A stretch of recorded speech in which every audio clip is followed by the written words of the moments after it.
Hello and welcome to the Unique CPA with your host, Randy Crabtree. We're committed to creating a thriving community of accounting professionals who are physically and mentally healthy, fulfilled, and energized by their work.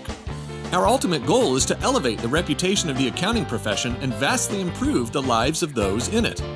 The Unique CPA is brought to you by Trimerit, the specialty tax professionals. Today our guest is Dave Lane. Dave is founder of Grove and Grain, which I love the name, Leadership, Grove and Grain Leadership. He is a business executive and leadership coach, a keynote speaker, and actually a fractional COO for a CPA firm. And that's pretty much probably how I met him. He was with that leader of that firm out in Vegas at a conference we were all attending and got to meet them there, which is a lot of fun. And in addition to all that, I love Dave's, I don't know what you would say, his tagline, his motto. He tells everybody they're a force for awesome, which I think is pretty cool. Dave, welcome to the Unique CPA. Yeah, thanks, Randy. I'm stoked to be here. Yeah. Before we even get into it, I want to go, I didn't even think about this, but I'm going to break down that force of awesome. Where did that start? How'd that come about? Decades, but it really took shape, I would say, probably about 10 years ago. So I grew up on a board, skateboard, surfboard, snowboard, you name it. I was on it. And so awesome, was always part of just my vernacular. Got it. But then as I was going through different life experiences and then going through career, the awesome started to wane a little much. And things just started to be less awesome unless you had this hobby that you had time and money and energy for.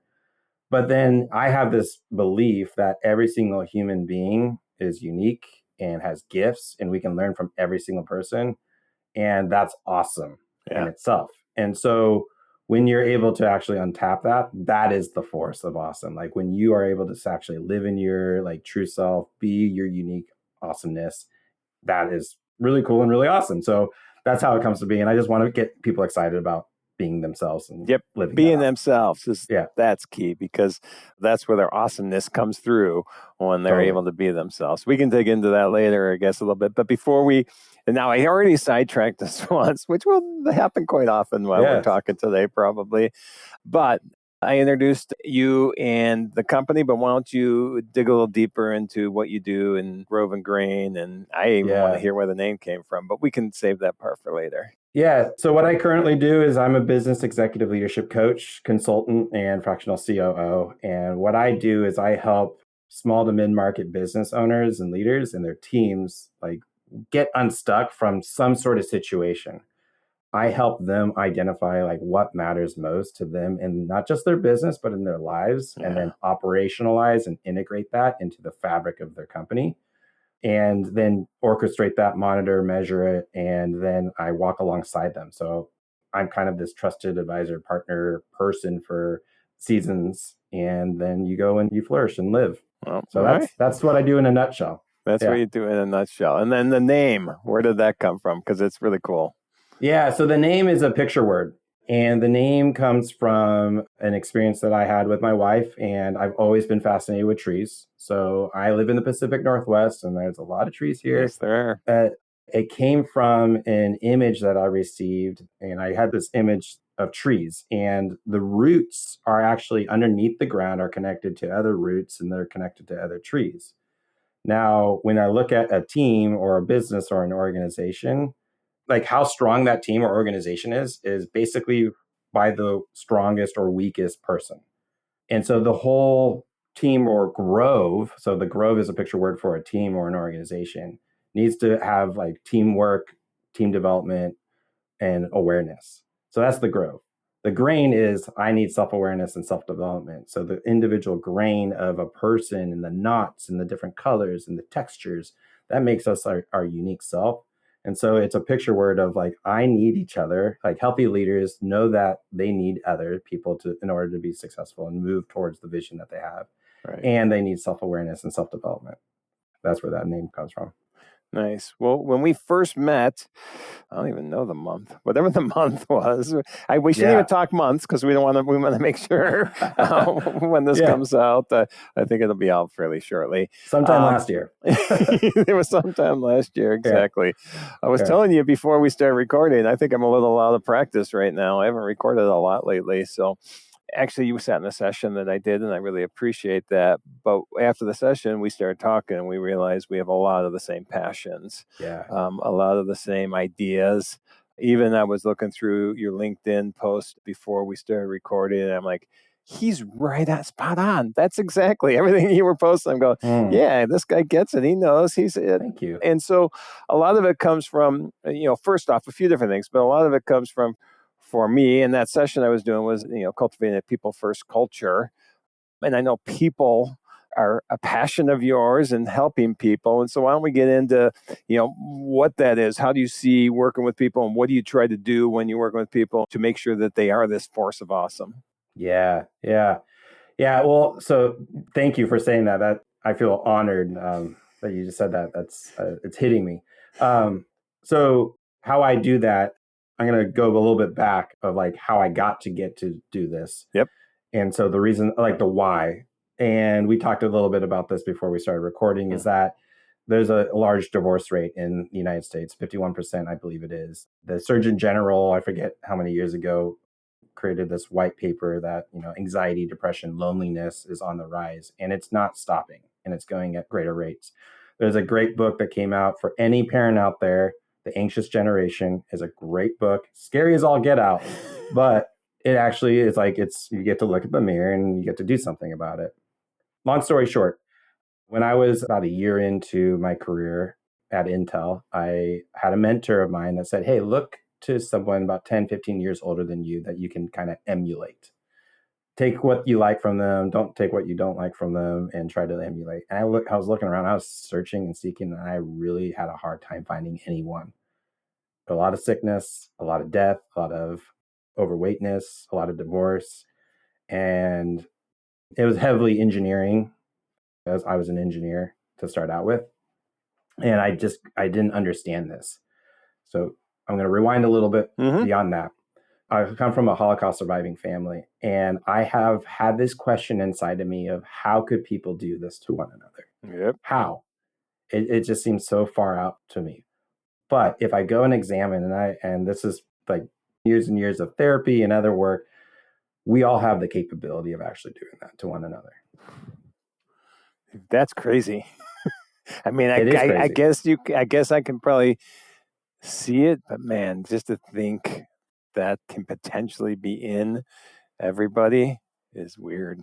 It is weird. It's weird, but we have choice. So that's the part where we have made decisions over our lifetime that have moved us in a certain direction, and others have made other choices. So we have choice. And so I want to help other people recognize that they actually do have agency. Awesome. And that's where a lot of this comes down to is that. And so I work with a lot of business owners and their teams and the leadership teams of understanding, okay, what do you really care about in not just your business, but in your life? And how are you making decisions based off of that? Are you, or are you afraid? And most people are actually quite scared to make decisions that's deep down in their heart and soul, that they know is like, this is the truest sense of who I am. This is really scary for me because they've been taught early on in life that is actually dangerous for them to do. That's crazy. I think I need you to clarify that. So people won't make the decisions that they really should be making because there's a fear built in that they're not supposed to. Right. Is it a selfish thing? What is it? Yeah. So, I mean, it's a complicated thing to go and examine. Yeah. But so follow me. The way that I think about it is that, okay, if we're working 2/3 of our lives, divorce is at this rate, anxiety, depression is at the rate it is.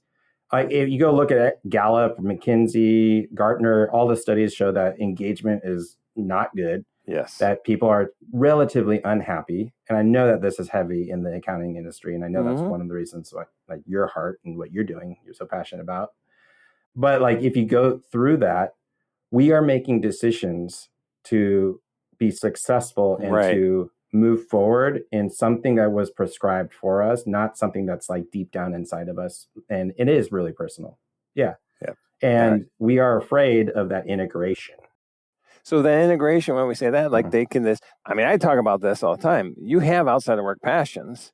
Totally. I want people to be able to integrate those passions into what they're doing at work. Now, they can at some level, maybe they can't at some level, Right. but there are things, let's do it this way. There are things you love to do, Mhm. and there's things you're good at, Mhm. and then there's things that you hate to do, and there's things you're bad at. And so why not concentrate on those things that you're good at and you love doing? And that probably somehow integrates into these outside of work passions you have because you love it. And so even if it's an inside of work passion, it becomes an outside of work passion because you love doing this. And so people just don't see that this is the path they should be on. Am I on track? Yeah, you're getting on track. Yeah. And a lot of times people aren't actually taught these things. Oh, That is actually possible. all right. So that's another element of this is that fortunately, like some people are taught these things that, hey, you have certain passions in life, you have certain skills, and go marry that with a career, go marry that with hobbies or whatever. And that's awesome. But some people don't have the luxury of figuring those things out. Right. Now, this isn't just about matching passion with skill set. Okay.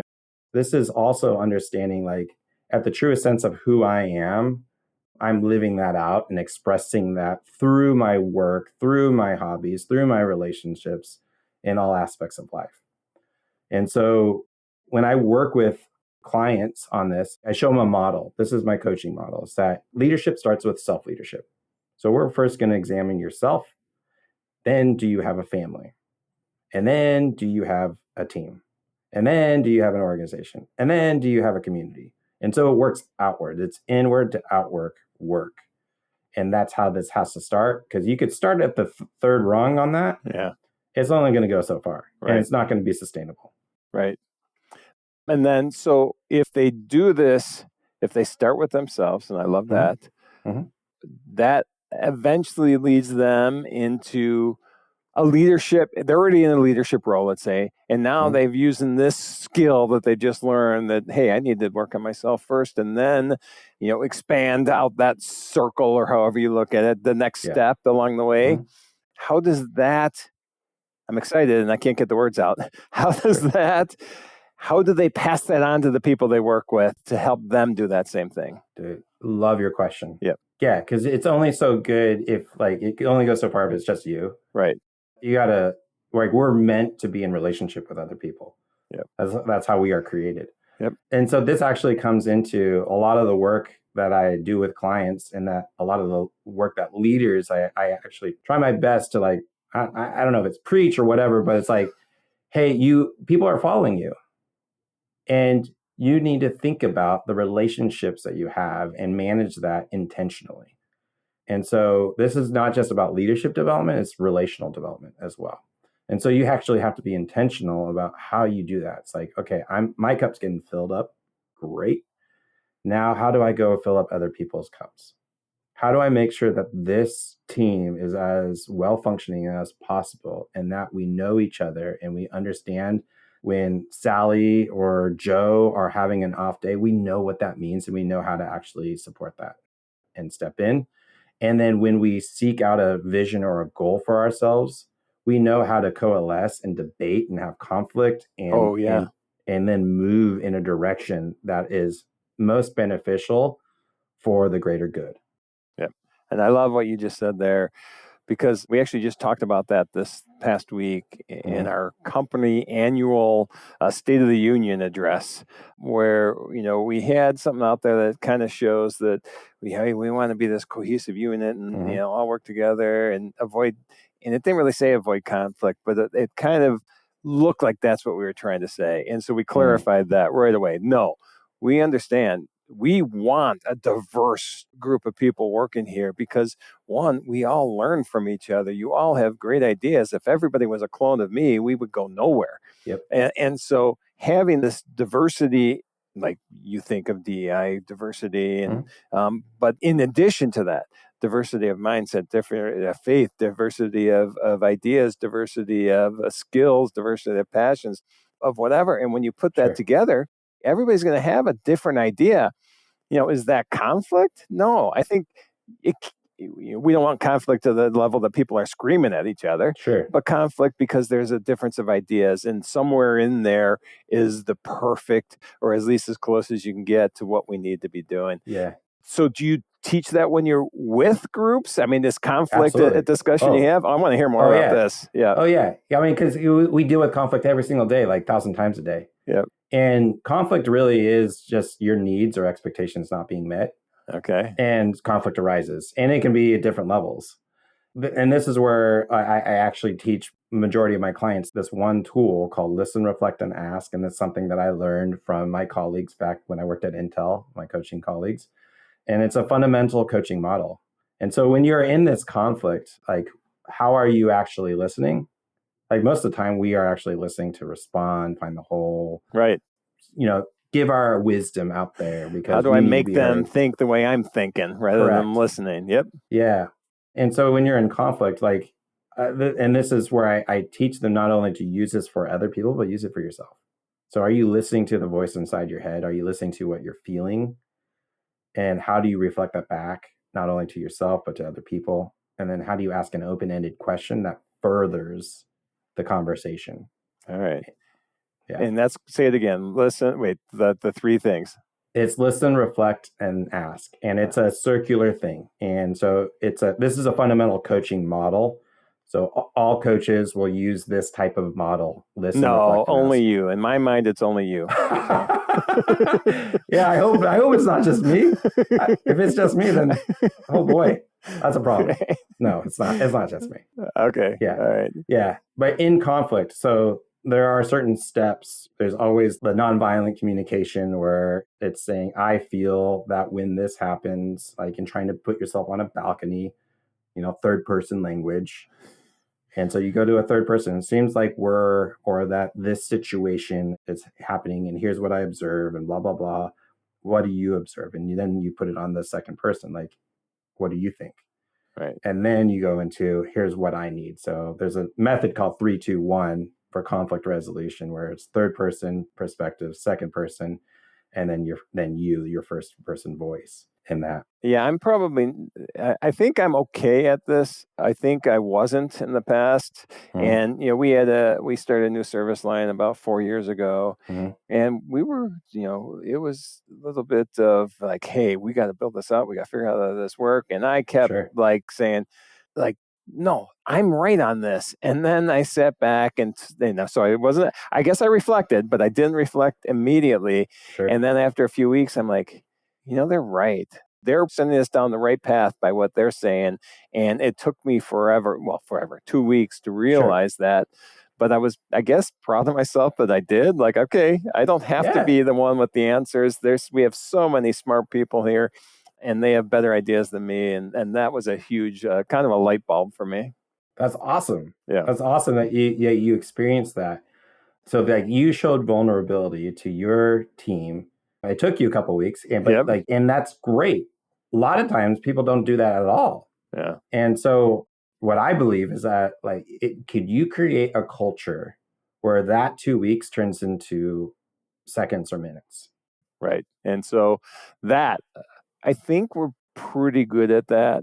I honestly am not that active with our team that much, because I'm out on an island a little bit, just out speaking all the time. But when we are, it just seems we've progressed so much, and we've integrated EOS, and I think that helps with stuff. And EOS has a version, I'm going backwards now, but a version of that love it, hate it, bad at it, good at it. I said EOS has their own version. I like this one because it's a friend of mine, Sean Duncan, told me about the love it, hate it, good at, bad at.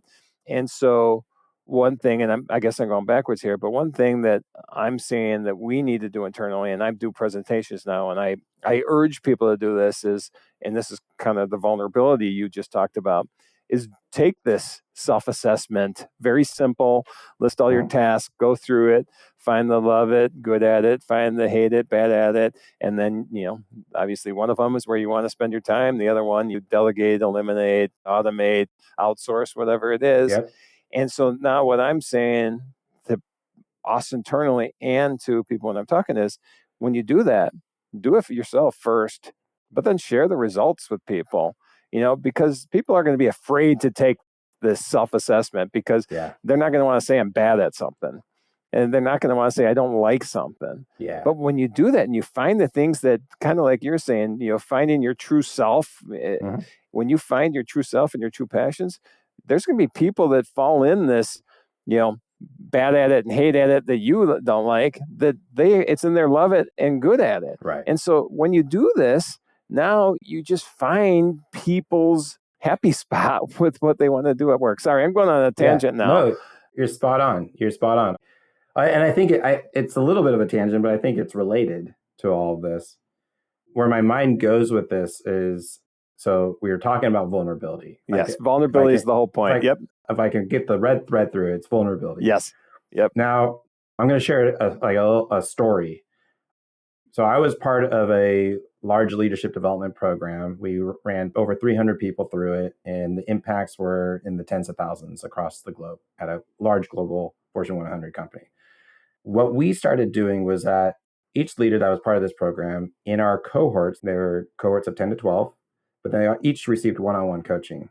What we did at every single cohort session and every single one-on-one coaching session was that we did an emotional check-in with them, where we actually we used a tool called the Mood Meter, which Mark Brackett from Yale created. Wonderful tool. And it provides you language of, what am I feeling? And it was as simple as that. It's like, we just want you to do a one-word check-in. That's what we called it. One-word check-in of how you're feeling, how you're showing up. And they would just say what they're saying, spitball. And that just provided this little air, like room to breathe. Yeah. Like, oh, I don't have to hide this in that I'm really frustrated. It's just like, because I just got out of a meeting and the vice presidents just reamed me. Like, I'm fuming inside. Right. And now I have to show up to this. And so how often do we go through our days where we're actually just like, we're holding on to this thing? And so like, you're in conflict, you're trying to come up with this new idea or this new membership service or whatever, and you're feeling this like uneasiness, but you hold it in. And if a team and a leadership team had that practice, it's like, oh yeah, I just want to do a quick check-in, 30 seconds, that's it. Based off of this member service line, what are you feeling? Go. And then it's all it is data. It's just data. Right. But I like the idea of this, because we have, and they roped me into getting involved in an L10 meeting recently with our EOS. At the beginning of that, everybody shares hey, tell us a personal positive from the last week and a business positive from the last week. I think adding to that, the mood check-in is probably not a bad idea, just to see where everybody is going into this meeting. Would that make sense? So with the CPA firm that I'm working with, we are implementing EOS ourselves. Okay. We do a level 10 L10 meeting. Yep. And the thing that we are recognizing that we're missing, and the EOS is amazing. It's wonderful, but it does leave this stuff out a little bit. Yep. In my mind, I think that there's room to provide a space for this. But this requires a certain level of emotional maturity from the people in the room, right? True.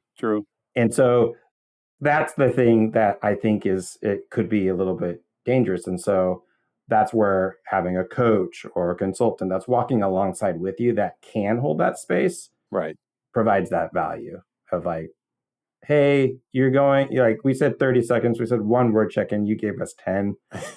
We need to move on. Like, can you respect that for everybody? And that is kind of like what the L10 leader's role is too, to keep it on track, I think. Right. I'm not fighting EOS. I think it's good. I just, like I said earlier, I stay in my own lane. And so when they got me in this, I'm like, all right, sure. It's our marketing and sales. L10, which I'm actively involved with marketing, so that makes and sales, so that makes sense. But yeah, it's good. So all right, I'm going on a tangent now. So how are you? And you enjoying the EOS implementation? I am. So I was a trained engineer, and I like process. I like structure. It provides. It's helpful. My nature is not that. Like you and I could probably, I'm like, can I just get on a plane and fly over and let's go hang out all day long and just see where that goes. That's my nature. Me too. But I know that it is really good for me to have this structure in place. And I know that you just look at the statistics of businesses, how they fail.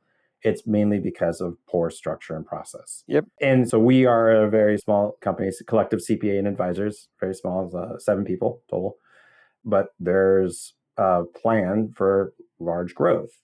And we know that we need to put structure in place in order for us to be able to not just go insane. Like the culture and the values that we have are so they're very people oriented. Yep. And so we want to make sure that we are living that out. And we know what got us here is not going to get us to the next step. And EOS, I believe, is helping us work through that. Yep, I can see that. Are you finding conflicts with EOS and what you've thought, like helping people find their true selves and, people and their families are important, and then business comes in. And is there any conflict with what you have traditionally believed and thought and implementation of EOS? No. I've gone from my experience. So started as an engineer, program management, then I ran product teams for a long time. Then I became an internal executive leadership coach. This was all at Intel Corporation. And I've gone through these iterations where I've seen these organizations. I worked in little startups inside this large company, and we just would start it up and grow it. And then, Intel would make certain decisions, blah, blah, blah. But I've seen where you don't have this structure in place. And it not only doesn't work well, it sucks to live in it. Yeah. It just sucks. And so when I go back to the force of awesome part, that force of awesome is pretty low and we need it to be running. Yeah. No, and I agree. I think that's why they kept me out of EOS at the beginning, because I am just seat in my pants kind of guy and just go do what I want kind of guy. And the structure has never been my thing, but I realized that. And then 7 years ago, I gave up managing partner role. A little bit struggle, but I knew it wasn't my role. And I wanted to bring this up because Andy, who started Trimere with me, is an engineer. And when he became managing partner, it was the processes and the procedures and the KPIs and all the stuff that we needed, that structure. We grew nicely at the beginning, but we took off once we got all that in place. So it's extremely important. That's awesome that you can recognize the differences in your personalities and giftings. Yep. And that how you've helped and how he's helped in other ways. Yeah. Well, I like to take credit though, even though he got all this process and procedure in place. It was me getting out in the field that really caused the growth. It's a combination, obviously. So yeah, next time that you guys have a beer together, he's gonna love that. Yeah. So all right. We got off track a little bit, even though I took us off track. Let me get us back on track to what we were talking about. So let's get into the whole, why is it so important to really, identify your true self and help others do that? And then, bringing that to a team. Why is all of this so important? Yeah. So if I'm speaking from a business money perspective, this is lost revenue. This is extra expenses. And so when you look at other surveys, I think I already mentioned some like Gallup, McKinsey, Gartner, all those things. They show what this is actually costing industry. I mean, it is a thumb in the air, but it's a general estimation. It's pretty educated on that. What I've experienced in the past is I worked with a data scientist, and we actually looked at measuring you have this goal and you're going to work towards it for a certain period of time. And then we looked at how much revenue was gained through working on that, operational costs and cost savings, as well as retention and promotion rates. And what we did see was at this company that we saw that it's contributing about $1 billion annually to the operating margin. Oh, and we're that's a big deal. Whoa! We were shocked by this. It was a $75 billion business, but $1 billion, That's not chump I change. take it. Yeah. Yeah. And so when you look at it from a business perspective, like we can crack the nut and we can prove the ROI of this. So just from a business perspective, it is good business. Nice. When you think about it from like a personal human element, like we are meaning making machines. And at the core, like all of us want to be understood. We want to be seen. We want to be loved. Yep.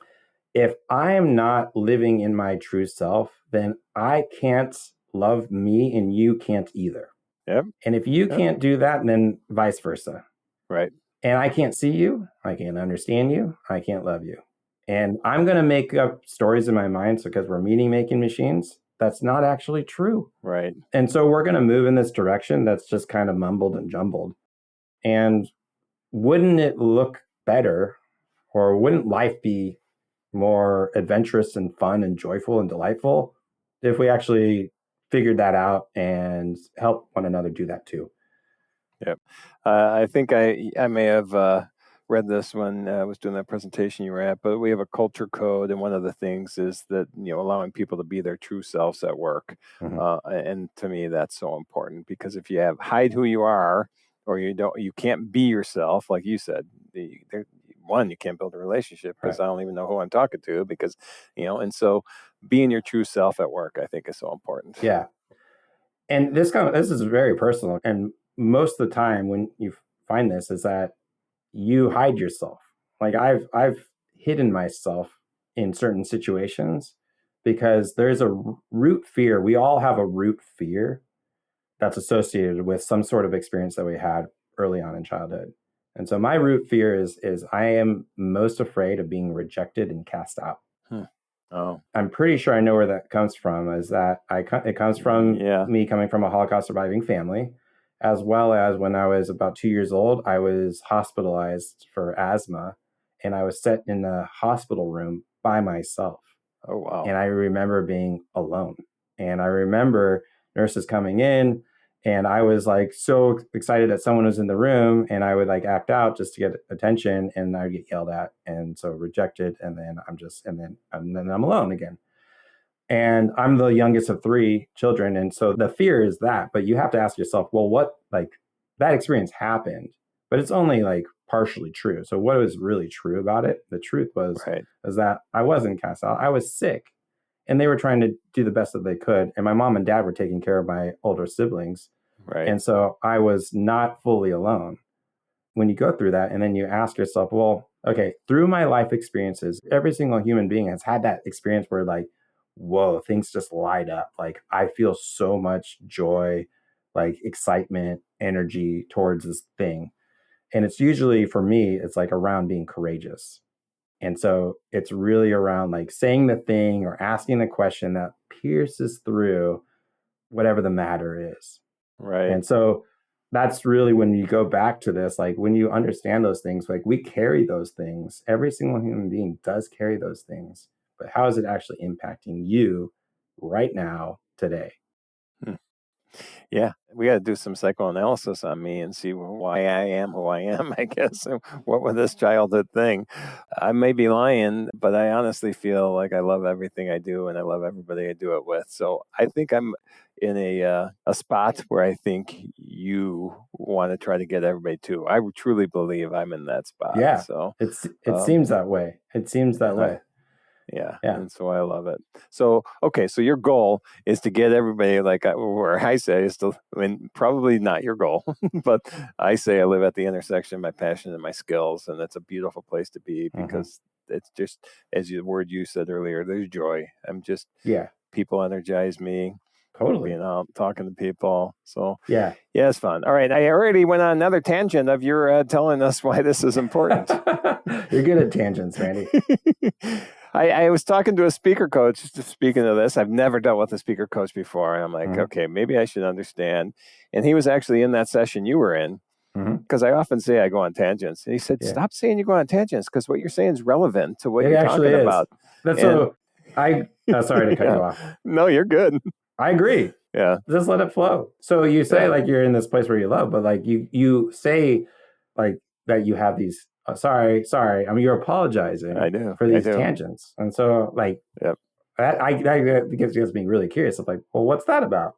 Well, I think now I'm going to psychoanalyze myself. I want everybody to love me. And so maybe I'm afraid that they don't like that story or something. I don't know. That could be. And what is that telling you? So like you're afraid that so I'm here with you, that you're afraid. Oh, that's the rejection thing. Yeah. I'm afraid of rejection. That's what you said, right? It could be. Yeah. All right. We're going to have to work on this. No, I don't want to. I love where I am. I don't want to find out anything else. Well, so here's the other part about this is that and this is why I love coaching, why I love what I do.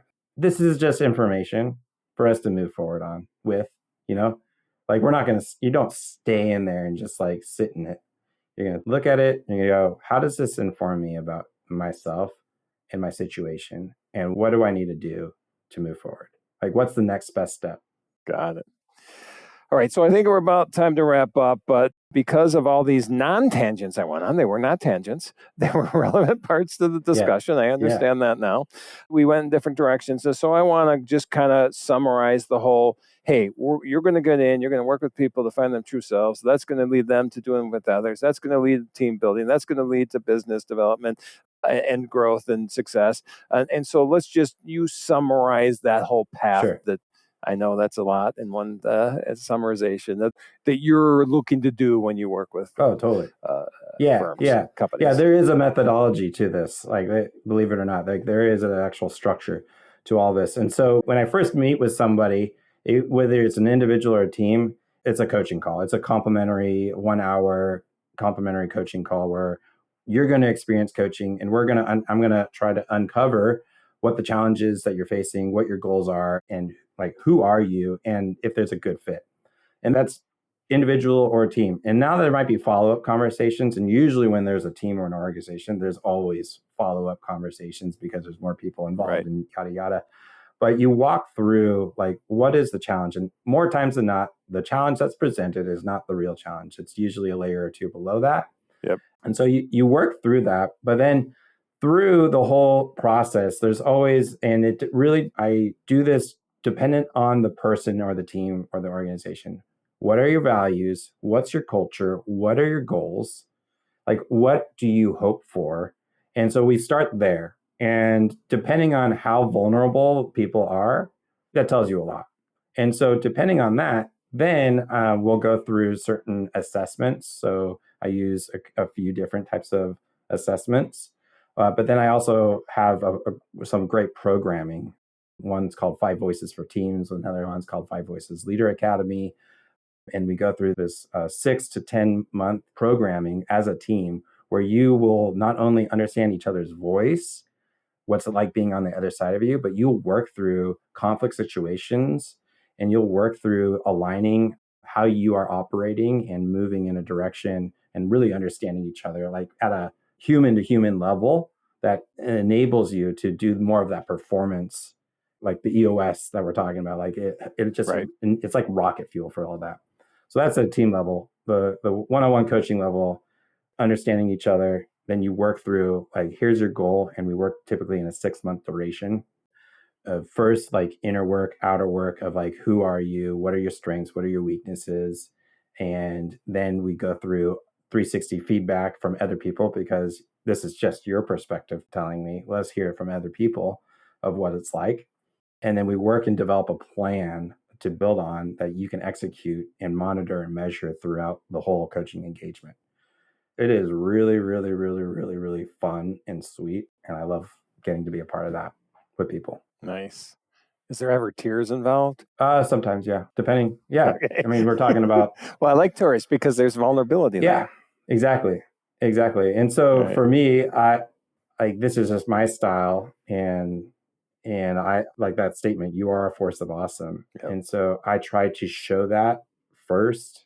And so leaders, and if you are a leader of any organization, the team is only going to go as deep as you go if you are the top leader. And so in a coaching relationship or a team coaching relationship, at first I am the leader. They're looking at me as the leader. And so I need to set the depth and the breadth with them. Right. Nice. Well, you are a force of awesome. Thank you. So are you. Yes. Nice. All right. Well, before we finalize everything, there's got 2 final questions I need to ask. Yep. First, because you are more than what you do at work, what are your outside of work passions? Yeah. Being married. I love hanging out with my wife. I have 2 kids. I have a 10 and a half, almost 11-year-old next month. Ooh, Woo! wow. Son, Connor, and then 8-year-old daughter, Emma. And we're always adventuring and figuring fun, cool stuff out.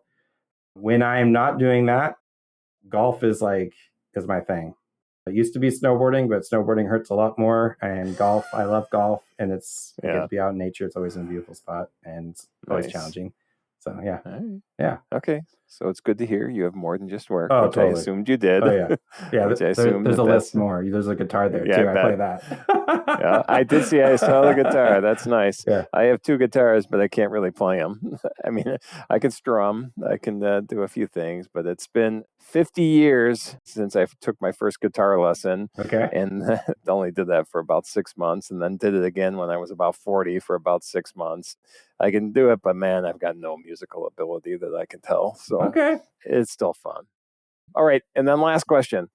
Really awesome stuff. I use the word awesome. Woo! Stuff that you're doing out there. If people want to hear more or see what you're doing or get a hold of you, what's the best places for them to look or see? Yeah, 2 places. One, you can find me on LinkedIn, Dave Lane Coach. The other is that you can go to my website. It's www.groveandgrain, GROVE and AND, grain, GRAIN.com. I know it's a mouthful. And also there's I talked about the listen, reflect, ask model. Yeah. So you can go to groveandgrain.com/LRA. You can sign up and you can get a free download of a PDF of what I just talked about. And so I like to give things away like this because I hope it's not just me. Like you said earlier, you were kind of joking about it. But yeah. It is. That's a motto of mine, is share your knowledge. Mm-hmm. And so that's awesome. Yeah. Well, Dave, I knew this would be a lot of fun. I appreciate you being on here, and hopefully we'll talk again before long. Awesome. Randy, thank you so much for having me. You are a force of awesome. And all those listening, believe that you are a force of awesome too. Let's go. Thank you for joining us today on the Unique CPA. You can find the show notes for today's episode and learn more about TriMerit at theuniquecpa.com. Remember to subscribe and leave a 5-star rating on your favorite podcasting app. And join us next time for more expertise and insights on the Unique CPA. Professionalproductions.net